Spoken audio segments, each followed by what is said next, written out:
C'est un marronnier, hein. Tous les ans on se dit c'est un phénomène exclusivement français. Ça va aussi de pair avec les prix littéraires qui vont arriver cet automne. Donc tous ceux qui sont un peu dans la course au prix, les éditeurs misent sur eux et les font sortir à la rentrée. Alors peut-être après une période un peu plus calme, on va dire juin, juillet, août, où les gens sont plutôt orientés vers des lectures d'été, des lectures un peu soft, un peu... Et puis que du coup on en profite pour les remettre dans le bain, alors que c'est pas forcément la période où ils sont le plus disponibles non plus, les clients, mais bon, on fait avec, on va dire. Au moment, par exemple, où on range les tables, il faut enlever les livres, comme les nouveautés arrivent en masse, il faut, normalement, enlever les livres qu'on avait bien aimés en juin, comme s'ils étaient nuls et non avenus, quoi. Ils valent plus rien.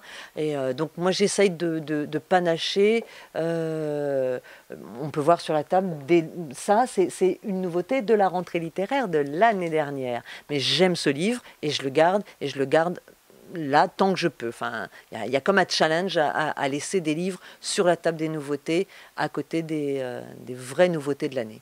Je choisis mes quantités, je choisis. Après, je lis ce que je veux aussi. J'ai pas de patron qui va me dire ce qui se vend, c'est ça. Alors bien sûr, j'ai ce qui se vend, mais j'ai aussi des livres que j'aime et que je vais défendre, même s'ils sont pas dans les best-sellers du moment. Du coup, à nous de faire le tri, à nous de présenter des choses qui ne soient pas forcément dans le top 10, on va dire, et puis à nous de continuer à défendre des titres qui étaient bons il y a un mois, ils le sont encore. Je ne fais pas forcément preuve d'originalité non plus avec ce livre, puisqu'il a eu le prix des libraires, le grand prix des lectrices de Elle.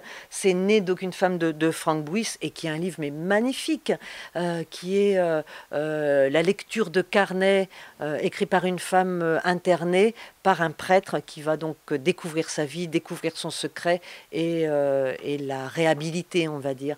Je trouve la couverture magnifique, c'est une écriture lumineuse, c'est vraiment un livre très très beau, quoi.